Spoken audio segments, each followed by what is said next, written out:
Hi everyone, it's Adam from Our Flowman. So glad you can join me for another video. Today's video we're going to be doing some native inspired, mostly from South Africa, with Proteas, some sea holly and a few other things. I'm just going to play around with a bit of colour, so let's get into the video.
Protea flowers are fun to play with. They're a bit more organic, a bit more natural, and sort of we rely on the shape of the flowers and then sort of build the bouquet from there.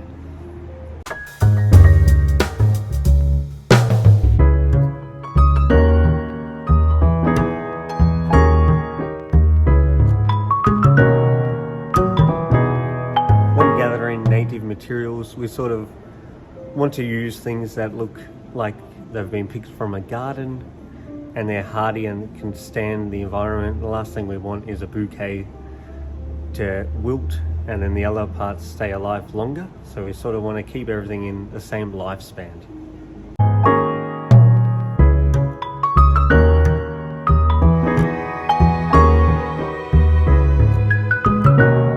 I couldn't help but add another arrangement which uses purple flowers and not native at all, but I guess the theme of the week would be for me is purple color. I saw these lovely roses and I've created a few different designs around them.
show my work, so I've designed two native styled arrangements and using the same materials but changing the shape a bit and going with the foliage. So let me know in the comments which one you prefer.